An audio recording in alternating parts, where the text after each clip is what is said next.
Fuji's relationship with Formula One has been sparse but important.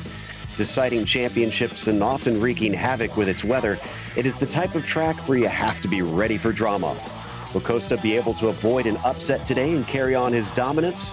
We'll find out soon as we get ready to watch round 2 of the Lotus 79 Sunday Grand Prix Series, and you'll see it all live here on the Global SimRacing Channel. I am Joe Peak, and joining me in the booth is Robert Covey. Behind the scenes is our director, Ryan Bauer, and he's using cameras provided by Dougie Beard. Fuji has played a big part of history in racing video games as well. Let's take a closer look at it with our track guide.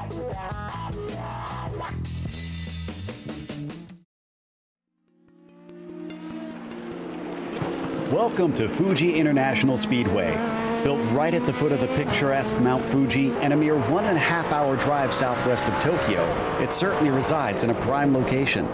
Having been around since 1967, this place is perhaps most well known for its presence in the classic video game Pole Position. However, its modern incarnation looks nothing like it did back when that game came out in 1982.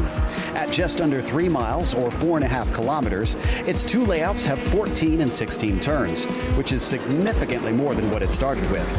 Without the banking that used to be a part of the first and final corners, its most notable feature nowadays is the front stretch that covers nearly a full mile. The turns that make up the other half of the track make for quite a technical challenge. It includes everything from the long sweeper of 100R to the tight confines of hairpin, to the finicky back and forth of nets. This place hosted Formula One back in the 70s and again in the later 2000s, but it has a much stronger history hosting endurance racing. Sports cars are still a heavy staple here. That's not to say open-wheelers don't still call this place home, though. Lower-level formulas, as well as Japan's popular Super Formula, make frequent visits. From humble origins in sim racing's history to arriving 40 years later on iRacing, Fuji has been a fan favorite for a long, long time.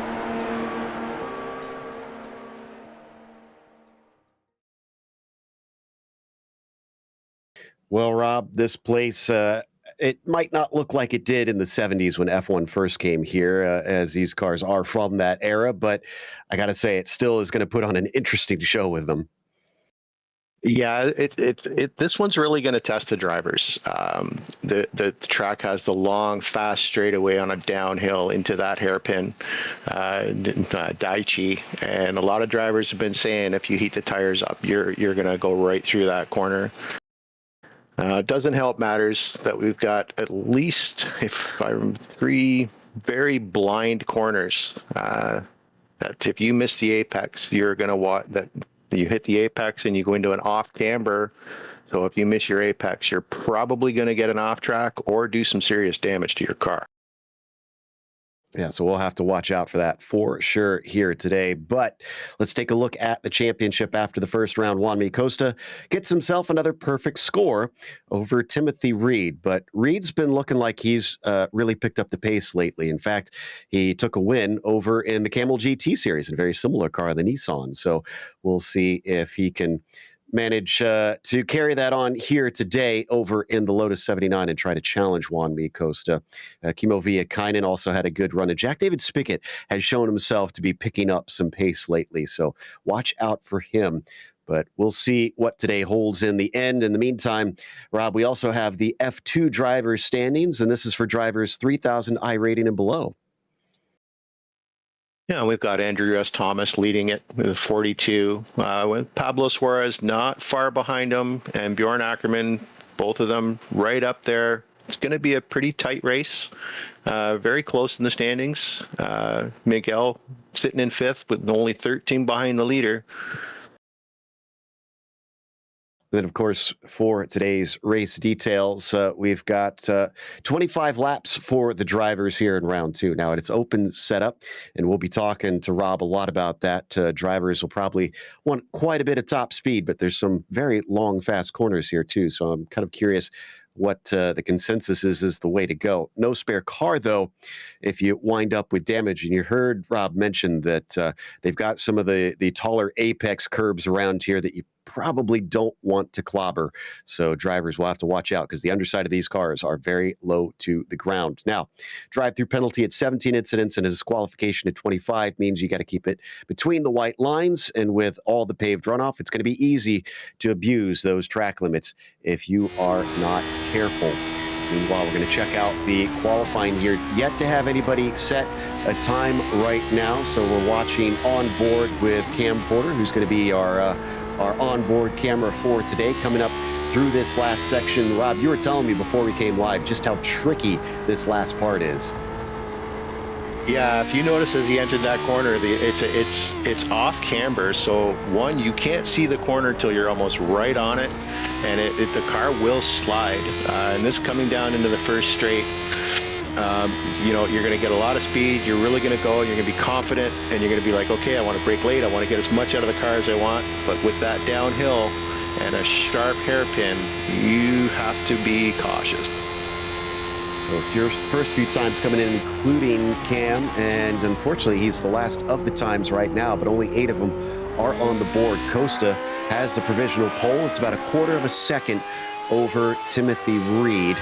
So let's see what Tim can do in comparison. Phil Reed also up there, known as the controller king here in this series because he races on an Xbox controller and yet is just as fast as the drivers on a wheel.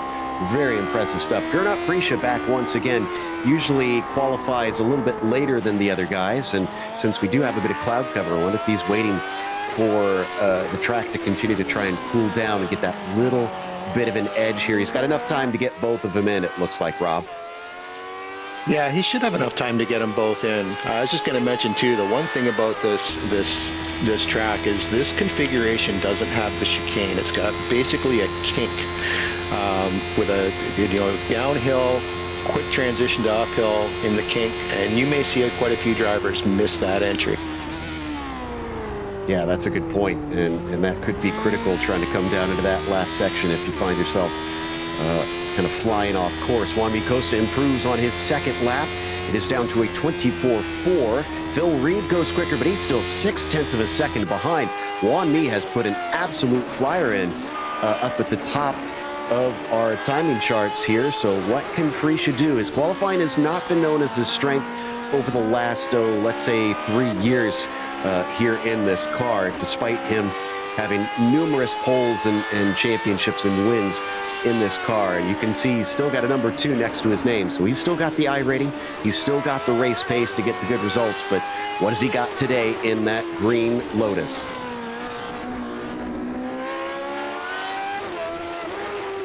Comes up now through nets and into Panasonic as he tries to exit.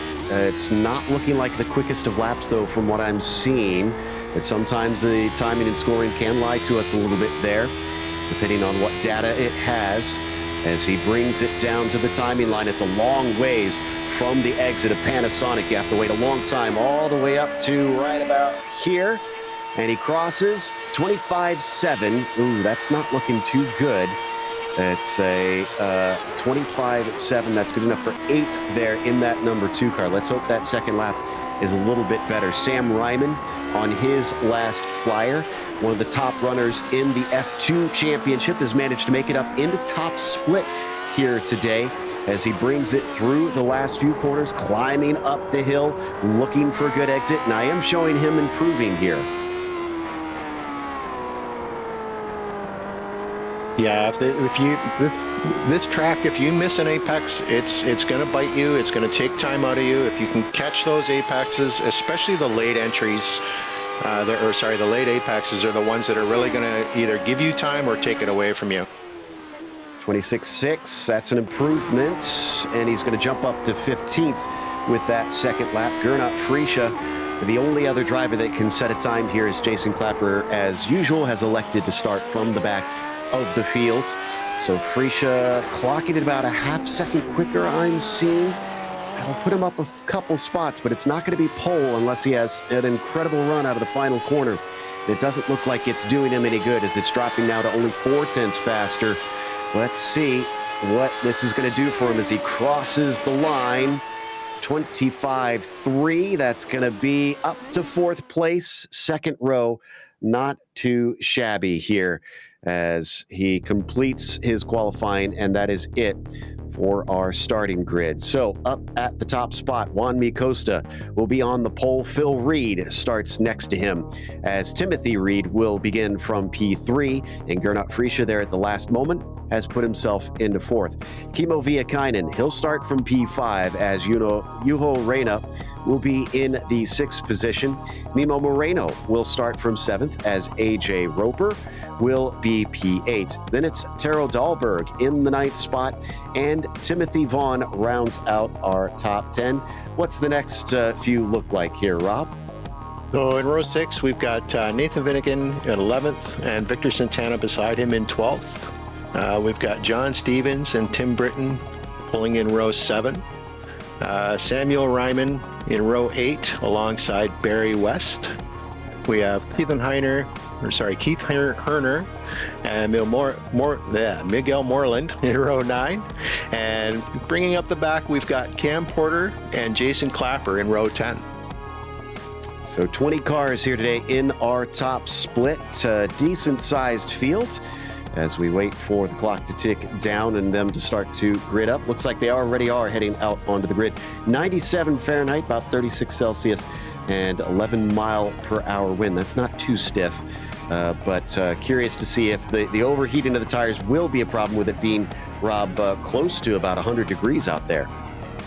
Yeah, the track's going to be slick. The drivers are. This is all going to be about patience. It's going to be all throttle work and light brake work to get the car through the track safely and at the best optimum speed you can get. Now we got word from Jack David Spickett. He is not here today because he is going to try and aim for his best tracks in the series, but he is going to be showing up. Apparently this not among his that he feels very strong. Waiting for, looks like just about 4 more cars to grid up for the start, and then we'll be on our way. Just waiting for Friesche, Viekainen, Britton, and Ryman out here. And you can see just how long of a run this is. Even from that start-finish line, it's quite a plunge down to that first corner into Daiichi. Looks like we've got everybody out and ready to go. So the engines now start to rev as the lights come up. Round 2. And the green flag is out as they accelerate away. Very good start from Juan Costa. Also a good start here from Viekainen as he's going to try and look between the likes of Friesche and Reed. They plunge into the first corner way out wide there for Phil Reed, trying to give it some extra space, but that loses him multiple positions behind them. Rob, it looks like we've got a clean start through Daiichi. Yeah, a couple of brake lockups, a couple of people pushing a little too hard, but yeah, more or less a really good clean start. Now they just need to settle down and get those tires warmed up and see what they can do. Well, it's looking very warmed up quickly for Costa as he's already stretching away. Oh, we've got Moreno, some serious... Yeah, that's Moreno in the background, I think, that you caught there. Yeah, Memo Moreno, yeah. So he's going to get the car going. Not sure what happened. We'll check in on it in just a little bit, though. In the meantime, as I mentioned, Costa is running away. Timothy Reed, though, I should clarify, is in second. Phil has fallen down to 5th place. Not seeming very strong here at the start. So everybody now into the final section. Costa still leading. Timothy Reed second. Kimmo Viekainen runs in third. And already Phil Reed is trying to attack on Gernot Friesche. It looks like. No, excuse me. That is Juho Reina.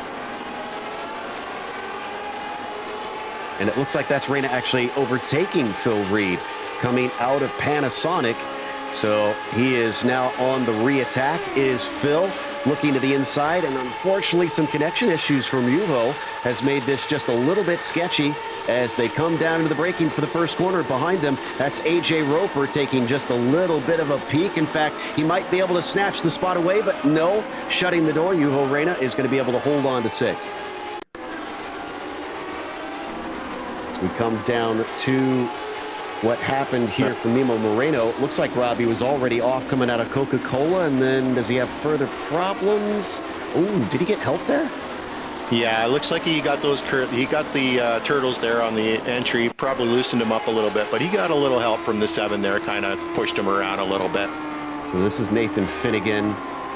Oh, yeah, so he was slow in front of him, wasn't expecting it, got into him.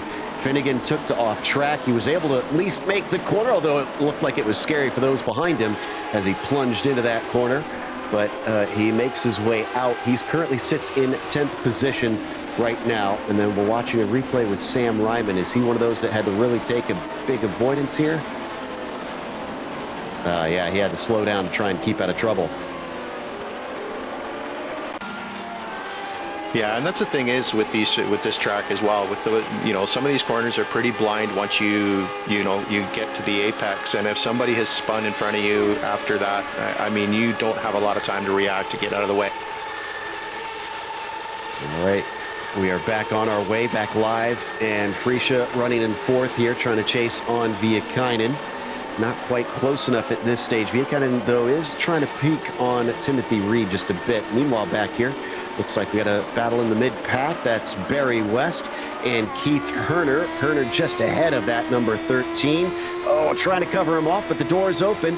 West is going to try and get in there. Not typically a place to pass down into Coca-Cola, and he's through. That was brave. Yeah, that's a scary pass to attempt. Well done. He did a good job. But yeah, it's a scary place to try and pass. It's a very high-speed corner. That was Victor Santana behind him in the 16 that almost managed to get underneath Herner there, coming through 100R, but had to back out of it. Another good run for him out of the hairpin. Let's see what he's got up to Dunlop. This is that quick flick that you mentioned that usually is a chicane for fast cars, but not today. And Victor Santana is going to overtake Keith Herner. So Herner dropping back a little bit is behind them. That's a battle between Moreland and Clapper. Yeah, you can see you can see when they come through that corner, there's actually a slight bump that will upset the car if you're not lined up for the apex on that one. And I got a feeling once these guys get into it and they start really pushing each other, you might see a few cars miss that apex and loop the rear end around. But we'll see. Long race, they got a lot of laps to go. We'll see how things turn out. Jason Clapper gets himself a nice little bit of momentum and some slipstream. Off of the final corner, pops the inside of Miguel Moreland. Now, can he finish the job as they come down into the braking? A little bit of battle in front of them as well. That's between Barry West and Victor Santana. Santana manages to get by West, and it also looks like Clapper is going to be able to overtake on Miguel Moreland. So already seeing some very good passes down into the first turn. Could be oh so important out of that final hairpin there, Rob. Yeah, you want to get as much as you can out of there. You can lose a lot of time. You can lose a fair amount of positions. If you don't get out of there with the right amount, you can get overrun for sure. Barry West, now that he's been passed by Victor Santana, is trying to find his way by. Behind him, you can see Keith Herner, who he overtook not too long ago as well. And into Dunlop they go. Let's watch for that bump. Yeah, that does not look pleasant through there, but they hold on to it. And then it's up into nets, just back and forth. Meanwhile, looks like we're going to check back in with Phil Reed, the controller king. Not a good start to this race, and he hasn't really done much to put himself back where he began. Yeah, when you get these cars, if you lose a little bit and you hit those turtles a few too many times, you may upset the car a little bit or even damage your downforce a little bit, and then it's gonna cause them to lose some position. Big move down to the inside by Gernot Freesia on Kimmo Viekainen. Tries to cut back underneath him, but the switchback does not work. So move Gernot onto the podium now. Kimmo's going to stick with him. He's still within range. Up through 100R now as they set up for the hairpin. Oh, you can see the dirty air. That's got to be so frustrating through there, Rob. Oh, back in front of him.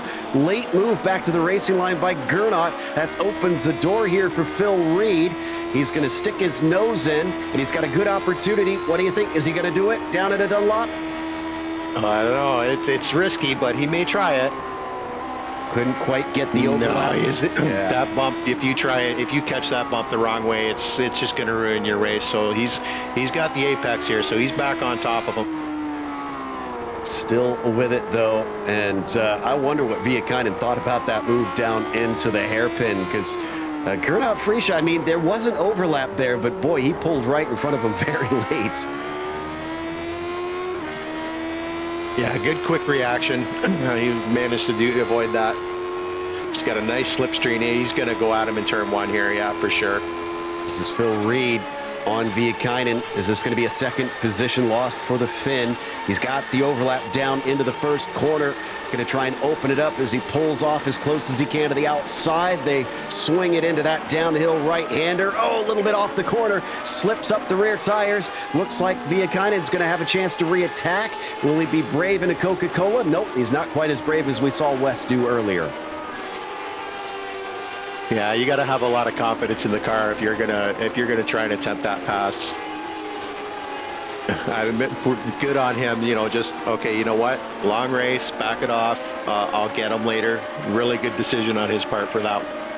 Yeah, we're only on lap 6, so we still got a ways to go here, and hopefully he'll get some opportunities. Phil Reed now up into 4th at least, down 2 from where he began. Can he set off after Gernot Friesche? I haven't talked about Timothy Reed up there in that bright red machine, the number 4, but that Ferrari liveried Lotus has just kind of been holding his own. Now, the unfortunate thing is we asked whether or not someone can challenge Costa, and I think the answer right now, Rob, is kind of a no, because he's not within the slipstream.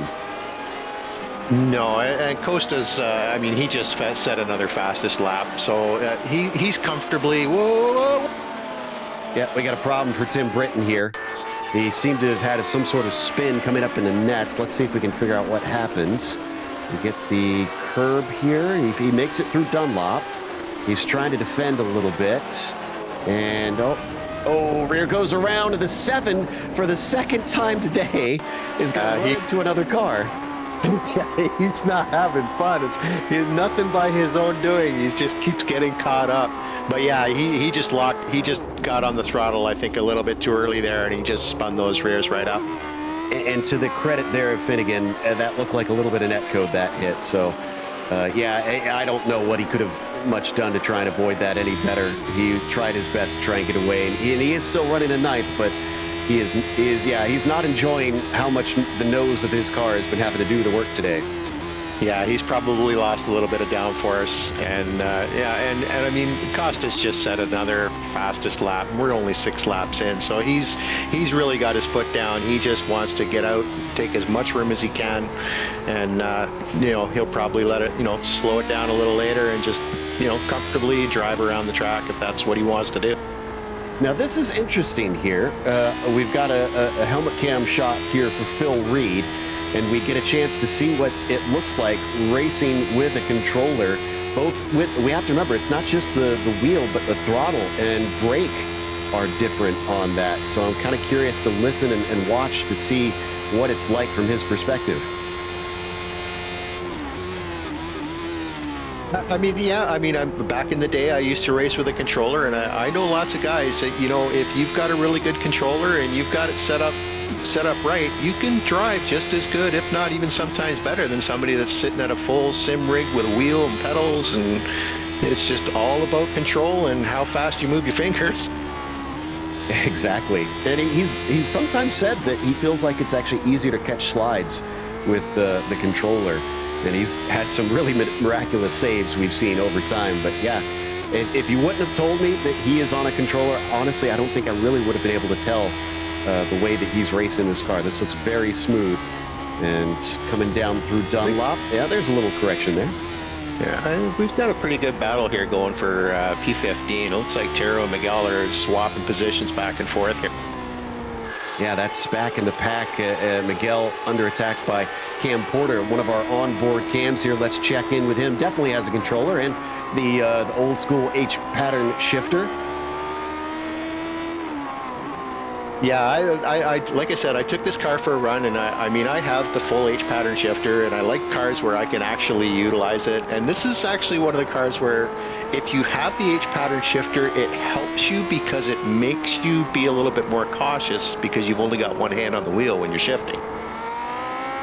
That's a good point. I hadn't thought of it that way. I haven't had the H pattern shifter in my time of having a sim rig. And he's got a pretty good run here, does Cam, on Miguel Moreland.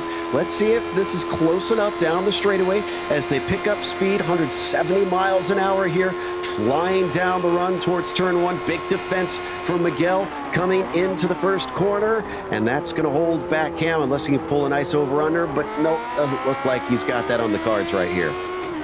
Yeah, he got a little loose there, but not enough for Cam to take advantage of it.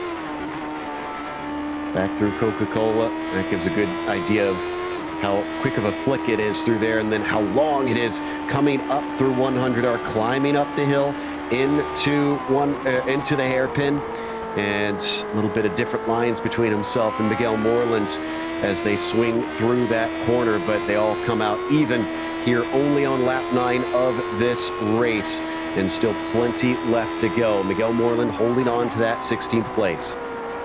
Yeah, I think it's interesting if you watch him here, how he's, you look like he's like, oh, he's going to get him, and then just, he's got to back off because he's only got one hand. Oh, he might get him. That was a mistake there from Moreland, I think, but it's hard to pass through this section, although he's way off and he's spinning up the tires. This once again offers it up to Cam Porter. He's going to try to open up this last corner to try and undercut him here. No, but now he spins the tires and he is going to lose valuable time. You can see the grimace on his face. He knows he messed that one up. Yeah, he tried to shorten that apex and get there, and he did, and again, the track falls off after the apex. It's not a cambered corner to your advantage. It's a disadvantaged camber on these corners, and it can really upset the car, and you can really spin up the rear tire. Oh, but here he comes at him. He got a good enough draft that he's on the inside, and behind them, that's Tim Britton in his old kart liveried machine here with the Target sponsorship on it, and looks like Miguel's going to hold on to it, and snipping to the outside, Tim Britton spies an opportunity, but switching around. Porter tries to cover him off, gives him a little bit of that dirty air. Now he goes to the inside. Fierce battle here, but Miguel Moreland is going to be able to stay ahead. It's still on between Cam and Tim as they come out of the hairpin here. Tim's got a chance if he wants to try and be brave in these next few turns. Yeah, he's got to be careful. They both got to be careful, though. One of the things the drivers were talking about is heating these tires up. If you really, really push the car with the off cambers, it's going to heat these tires up. It's going to make the cars slick and loose. Both of them losing grip on the rear end, just like you're saying. Miguel Moreland first as Porter now loses out. Britton says, thank you very much, I'll take that spot. Now can he get two? Or is he going to be repassed right back as he's got Porter running behind him and watching it all? Let's not forget Sam Ryman has been gaining time because these guys have been messing around quite a bit. Good run down the front stretch here. He's going to dive to the inside. But Tim's got a nice run on Miguel. Miguel does not defend. He's going to leave the door open down into the first turn. Nothing doing, and they stay put. So Tim Britton will not be able to get that 16th spot, but look at how close he's getting at times. Yeah, you can really get under the gear box. You can really get close to him, but again, it's the cornering speeds in these cars and just the patience as to when you can get on the throttle. Too soon, you're spinning up the rears. Too late, and you're getting overrun by another car. That was ambitious there from Cam. He thought maybe he had something down to the hairpin, but chopped down. Tim Britton says, no, you don't. And he holds on to 17th for now. And Sam Ryman is absolutely there at this point. You can see him in that black and orange machine gaining on this pair as they break down into nets. And it's going to switch back up the hill once again, trying to get these tricky curved braking zones lined up, especially here coming into Panasonic, where they got to try and get onto the throttle as soon as they can now.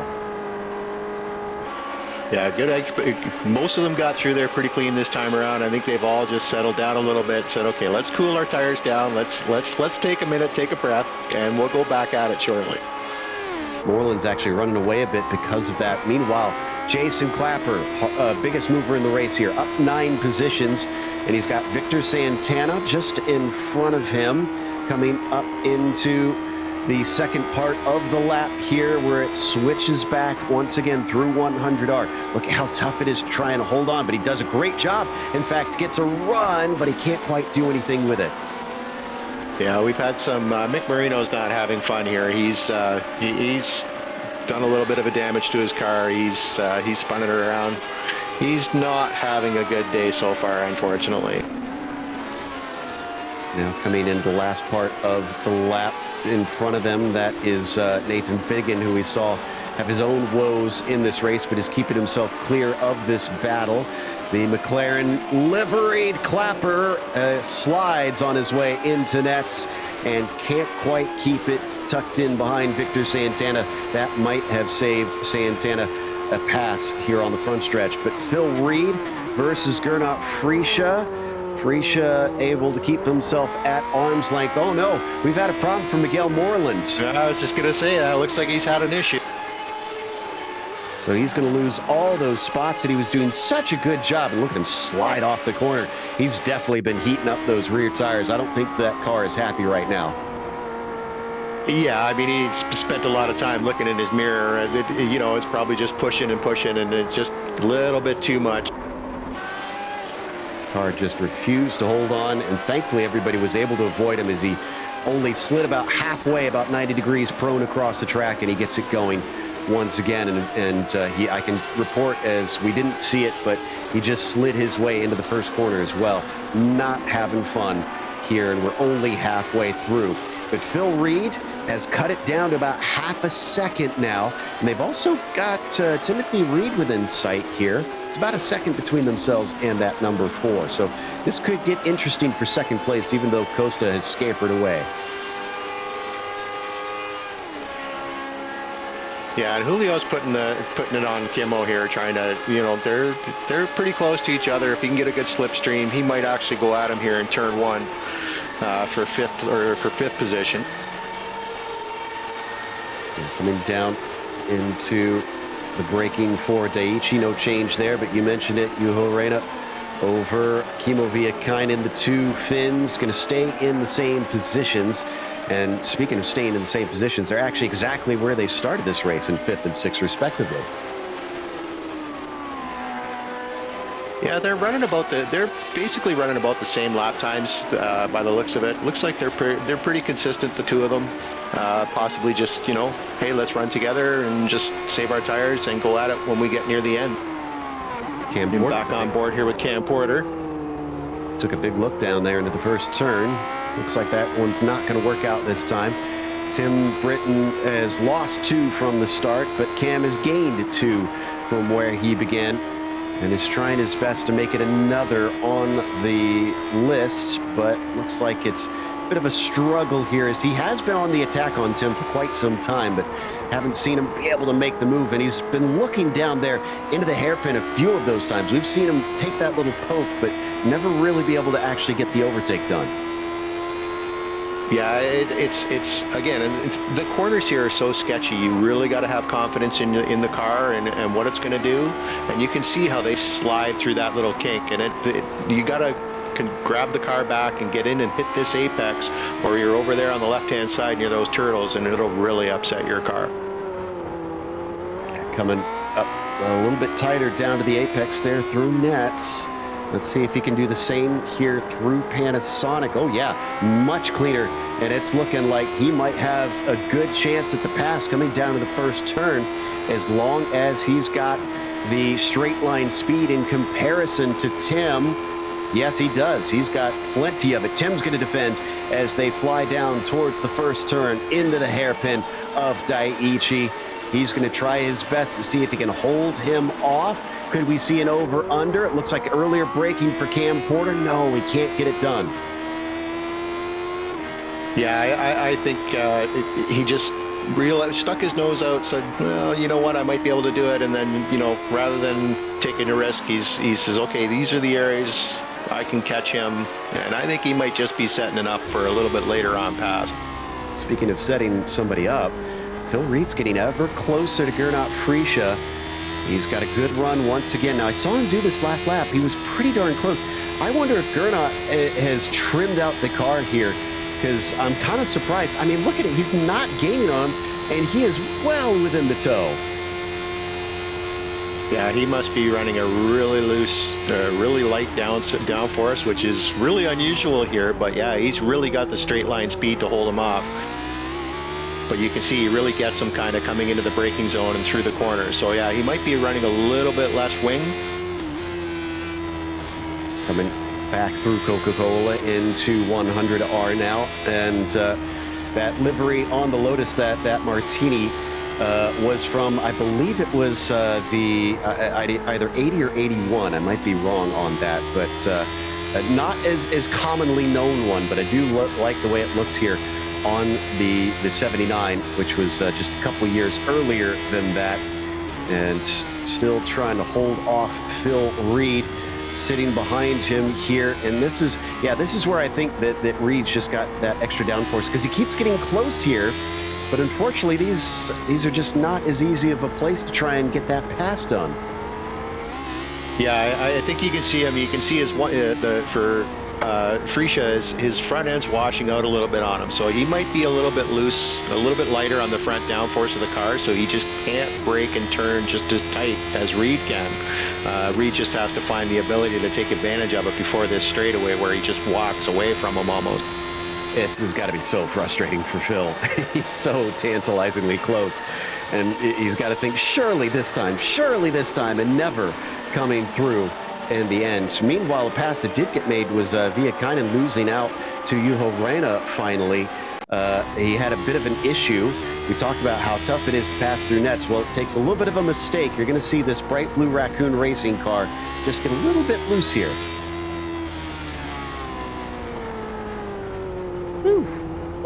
Good job catching it. It could have been a lot worse for him, but I mean, he caught it, and he, back on the throttle, and he's back up into it. Juho just ducking down to the inside in time, and that puts him up into P5. It also brings in Timothy Vaughn as well. So the 6 car now suddenly a little bit of a threat as we ride on board, looking over his shoulder here on the roll bar, coming up into Dunlop. You can see they bypass that chicane we've been talking about, coming down into the braking of the net sequence, and coming up over the crest, getting a little close to that Raccoon Racing machine as well. Yeah, you got to wonder how that's really affecting the air under these cars, getting that close. And as we said, with some of them might be running a little bit less downforce. So here, Phil's got a run on him this time. I think he might actually get him into turn 1 this time.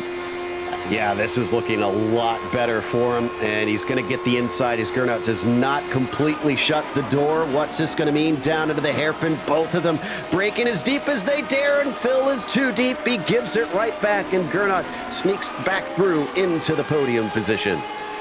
Yeah, that's got to be frustrating. Now he's just got to take a deep breath and go, okay, no, take my time, and get back on him when he gets the chance. But yeah, good try, but just the car would not hold on for him.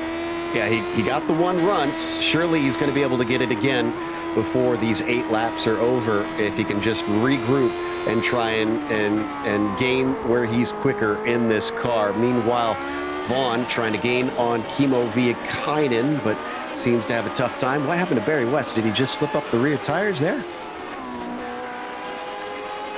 They have actually been close to contact, I think, between himself and John Stevens, and actually got by Stevens. Did he make an overtake? I wonder if we could get a replay here. Yeah, this is an overtake. He's got a good run. Dashes back to the outside, trying to open up the corner. Stevens very shallow. Sometimes those drivers with a single monitor, Rob, just not as confident about where that other car is. Yeah, it's definitely something that, your vision and your field of view is definitely going to take part in. And we've got Phil got another line. Yeah, he's got another attack. This time he doesn't overshoot it, but he also was fed to the outside. I think Gernot also learned from that first time. He made sure that he did not get the inside line. Yeah, I think he's gonna go after him here. I think he might just wait until the next straight, and then I think he'll try and go after him again down in turn 1. This section of the track isn't. Oh, he's gonna try him inside. Yeah, he's got the inside, and it looks like he takes the apex away. But what about exit speed? With that straight line speed, this is going to be tough. And Freesia has the inside coming up into Dunlop. Phil Reed going to try and look to cut back on him. Oh, he can't do anything with it as late as he can break into that corner. Yeah, and he knew it was going to upset his car. Oh, he's going to get so close to him. It's got to be frustrating. He's just right there. He knows that he can make this happen. The stars have to align, and unfortunately, they haven't quite yet.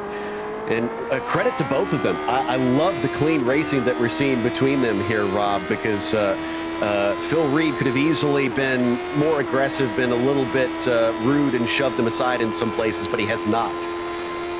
Yeah, there could have been a few little, rear bumps, few little hip checks there. But yeah, good clean racing, good side by side. Phil just needs to bide his time, and I think he might get him here in the last few laps. He just needs to bide his time now and just settle down and wait for Fuji to make a mistake. The driver with the most wins ever in this series versus the controller king. In fact, let me double check and see what kind of win stats Phil Reed has had, because I'm not sure. And once again, he's going to look to the inside. Can he actually manage it this time? Pull a bit of a slide job, if you will? No, he has to leave it open. And once again, Gernot is going to have the inside desired line. Yeah, he just seems to be able to get on the throttle a lot quicker. He just seems to be able to get on the car, just put that power down a little bit quicker than Reed, and he just cannot get him out of the corner. So just he's got the right idea, just can't quite execute. No wins for Phil Reed, I can confirm. So 17 starts in this series. We're going to make that 18 here today. Oh, that's a little wide. That's a little wide once again from Fuji. He knows it. How soon does he place the car down to the inside once again? Yeah, he's going to go at him here. I think he might not go for the turn one, but he might just go and try and stay close to him out of turn one. Look at that fade. He was going to try and cover it a little bit late, but he left the door open. He knows he's got the exit speed, spins up the tires just a little bit. Once again, he knows what his strengths are. He's going to have the inside coming down into Coca-Cola, but this time Phil Reed breaks deeper, and he finally takes it away. Great racing from these two. Absolutely phenomenal. Yeah, just fantastic move.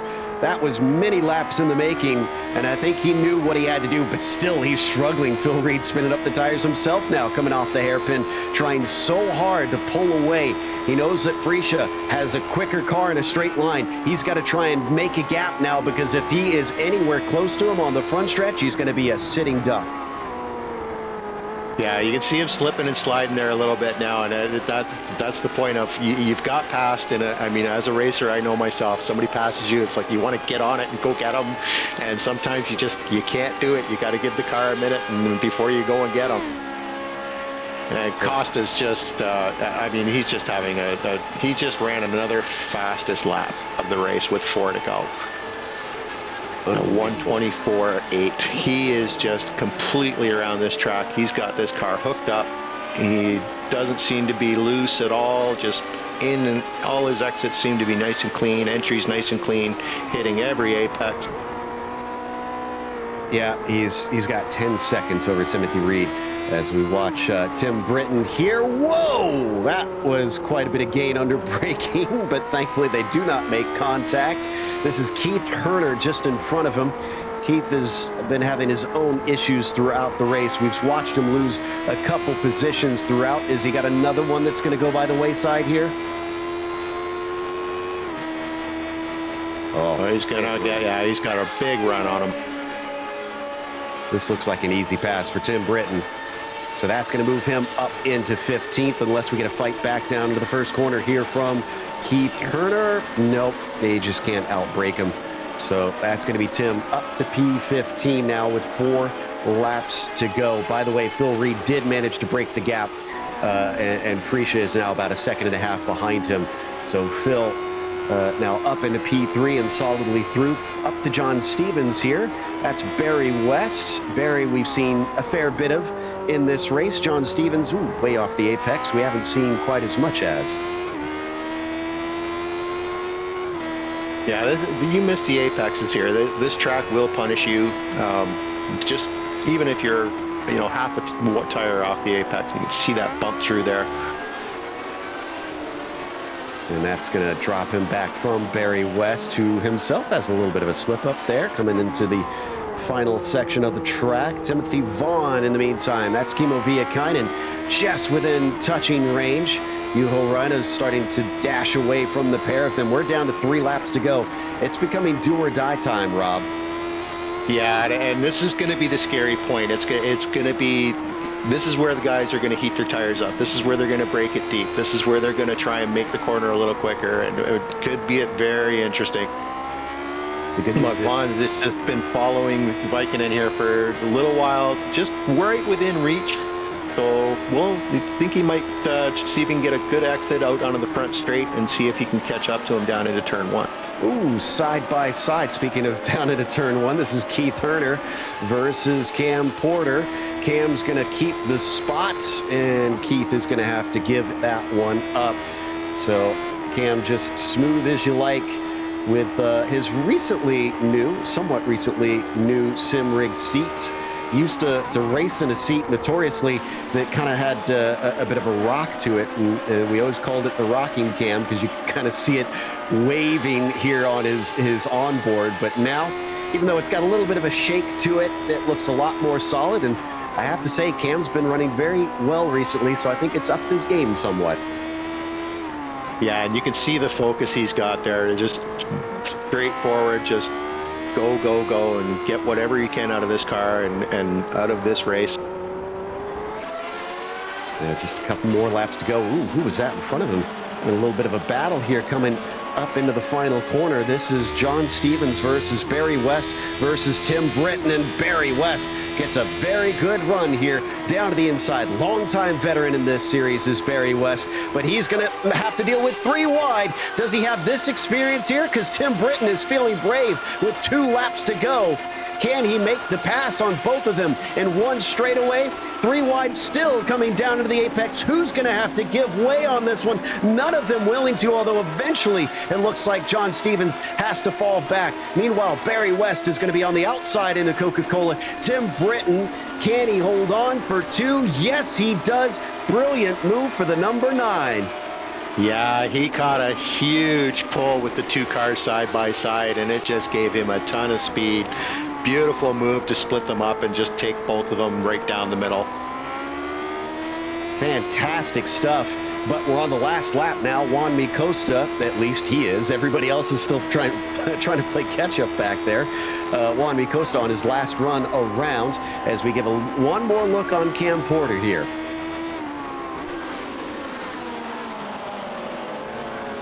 Yeah, Cam's just trying for everything he can here. Keep the car clean. Finish the race. Might be able to get a couple positions if he gets a good exit coming up. Whoa, got a car around. That was Tim Stevens. Oh, that is a real shame. Right at the very end, he gives up multiple positions. That's pretty much day over for him. We still have all 20 cars racing, by the way. We haven't had any DNFs in this race, although we've had a lot of dramas. But Juan Costa, that's pretty drama-free at a track that I said is chock full of drama. And appropriately, he has what looks like a James Hunt helmet on, where he took his 1 championship in Formula One here today, and an appropriately liveried car as well. Juan Costa does the throwback to take win number 2 this season here at Fuji. Yeah, just completely dominant win drive for him. Actually, really well done. Really shows he knows what he can do with this car. And wow, at the last moment, Timothy Reed scrapes by with 2nd. Phil was trying to take it away from him, but he'll still get a nice 3rd as Timothy Vaughn gets himself a P7. Freisha, unfortunately, outside the podium here today, as Jason Clapper is absolutely drifting it out of the final corner. And Finnegan will stay ahead of him to claim a 9th place, despite himself having a few contacts throughout. Sam Ryman, who is going to finish exactly where he started, although he had to give up a bunch of spots there at the very start, getting woed up with an incident in front of him. But a nice recovery back to P15 for Sam. As long as he can hold on to it here out of the final corner, he still has Moreland and Herner battling behind him. But Herner has a little bit of a struggle catching that ATS as he doesn't get the run he needs coming off the final turn. And that's going to be it for our battles to the line, which is going to take us to a quick break. We'll come back with the official results as well as driver interviews, so stick around. Racing isn't easy, but experiencing it is. iRacing puts you in the driver's seat with the industry's leading sim racing game. Drive on laser scan replicas of the greatest racing circuits from around the world.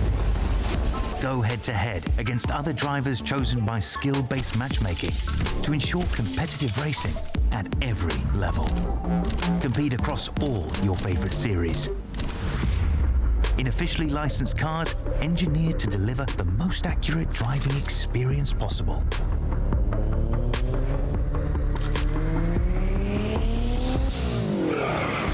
Join a race or host your own with players from across the globe. Race against the computer or in a league with friends. Feel the thrill behind the wheel. Visit iRacing.com.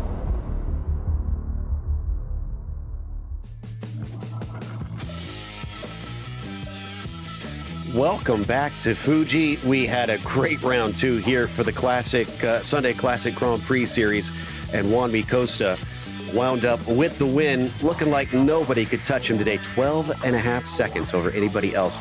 Timothy Reed was kind of quiet all day, and then at the very end, he had to play a little defense because Phil Reed was all of about 1/10 behind him at the finish. Phil had to fight his way back forward.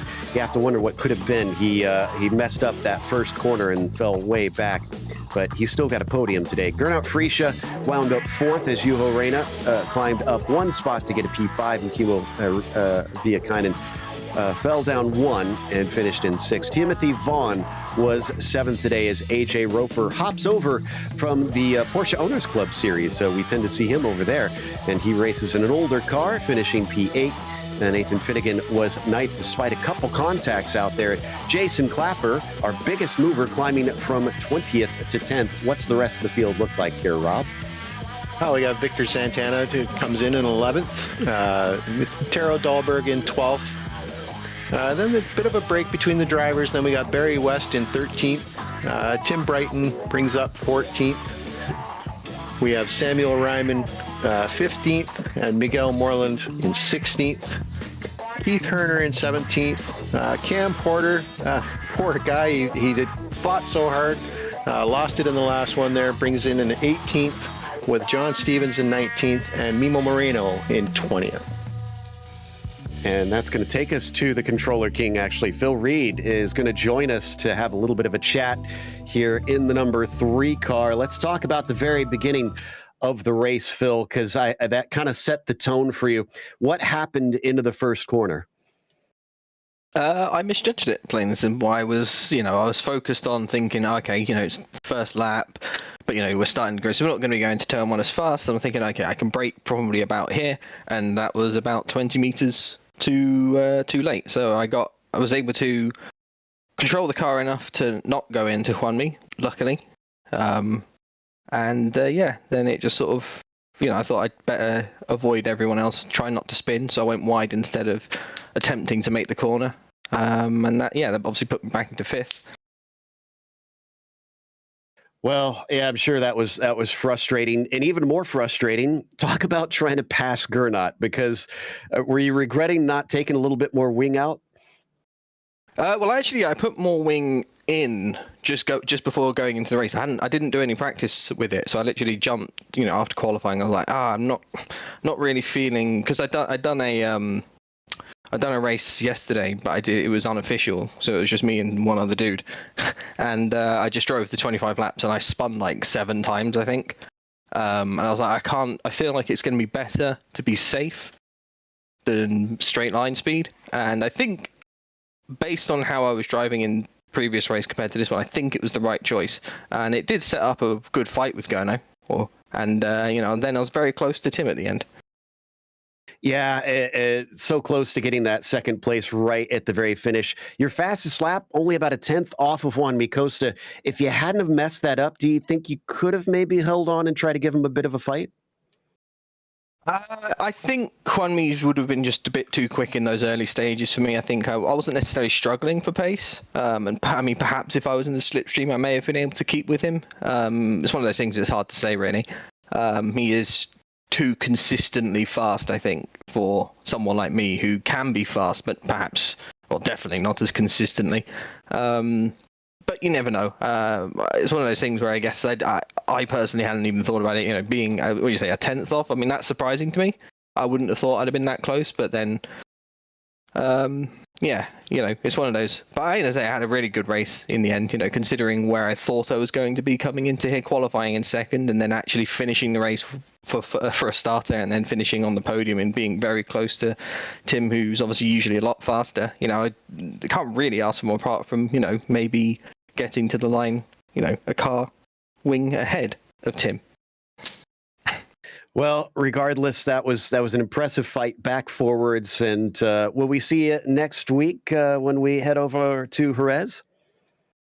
I believe so. I had a great time at Jerez last time. It was probably one of my favorite combos, or was my favorite combo of last season. I'm assuming that it's still the non-chicane layout. Yes. But okay, good. Well, then I'll be there. I understand completely. Phil, congratulations. Great run today, and can't wait to talk to you next week. Thanks, guys. So up next, I believe we've got Juan Mi Costa ready to talk to us here, our winner of today's race. Juan Mi, another one that looked like once you were able to break the slipstream, it was all under control. Is that a fair assessment? Yeah, I think so.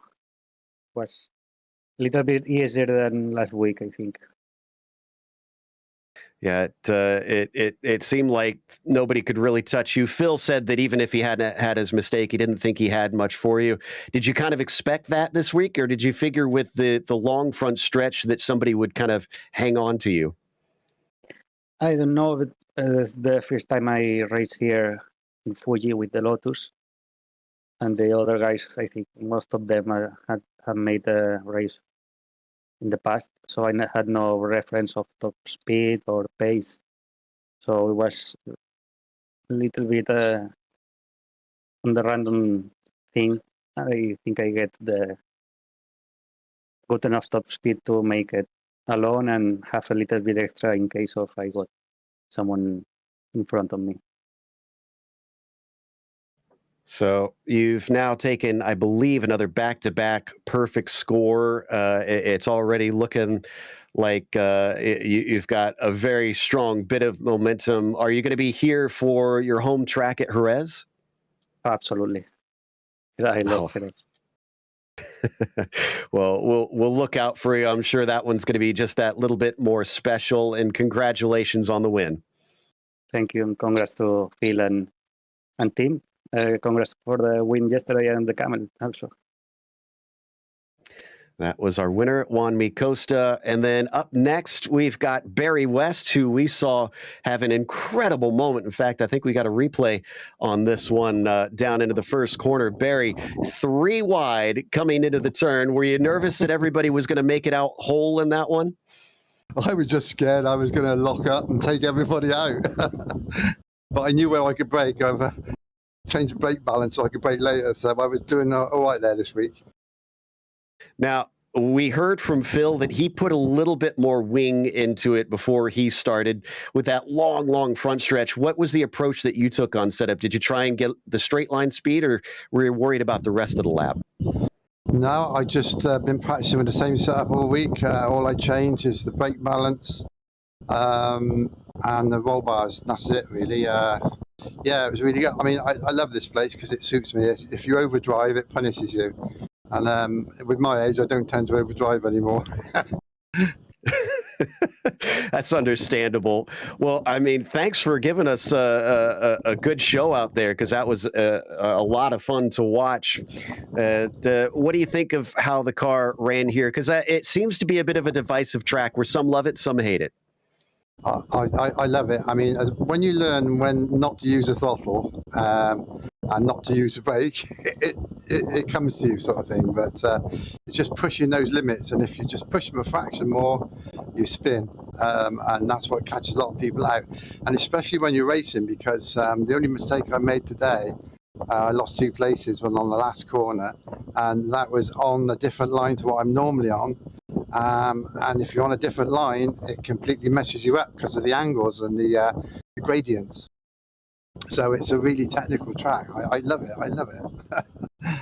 All right, so there's one in the camp for a love instead of hate. Well, thanks again for giving us not only a great show but a great chat, and hopefully we'll talk to you when we come back at Jerez. Yeah, okay. We'll probably be me and Tim at it again in the last lap. We'll look for it. Barry West finishing 13th today with 0 incidents, and apparently reporting from the typical monsoon at Fuji there. Meanwhile, we'll have one more last chat with Cam Porter, who was having a pretty good race, and then positions kind of went away there at the very end. Still, it looked like you had some fun in the process. That was a hilariously fun race. I really enjoyed that one, despite the fact that I spun on the last lap, challenging for the car, the position ahead of me. But yeah, really had fun today. I've been away for a little while, so it's nice to get back in the seat and have a blast like that race was today. Cam, it looked like you were getting runs there quite a few times, but you just didn't have the confidence in the car coming into the corners, into the braking zone. Is that correct, or we're just trying to be comfortable? I was trying not to overdrive the car, like Barry was just talking about.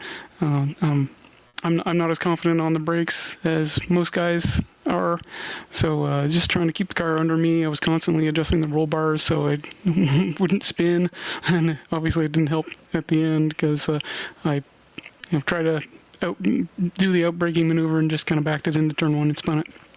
But still had fun regardless. Now, I notice you use an H-pattern shifter there. Do you find it affects how you drive the car, being able to use the H-pattern rather than the paddles on the wheel? I love using the H-pattern shifter, and especially with the cars that would use it back in the day. I like the historic series. I hope to do a full season in Lotus 79, although I have some other life things going on that will probably keep me from racing within the next several months. Good things, but yeah, I love using the H-pattern shifter. I use it with as many cars as I can. So yeah, really enjoy it. Oh, thanks for that. So, Joe, what have you got for Cam? Well, I just want to say thanks for coming in and chatting with us. And I've asked the other drivers, so I might as well ask you. Gonna come up for Jerez as well? I hope to make Jerez, yes, of course. I enjoy that track, and enjoyed this track today, too. Like I said before, I've never had a road course I didn't like. That was like your can-do attitude. That was Cam Porter finishing 18th today, and that's going to wrap us up. So a big thank you goes out to the Lotus 79 community for bringing us back for the Sunday Grand Prix Series once again. And thanks to the team today, Robert, Ryan, and Dougie. Make sure to check out our social media, our website, our merchandise store, and don't forget to subscribe to our YouTube channel so you don't miss a moment, because as we said, it's off to one of the more recent Spanish tracks here at Jerez, Sunday, July 2nd at 12:30 p.m. Eastern.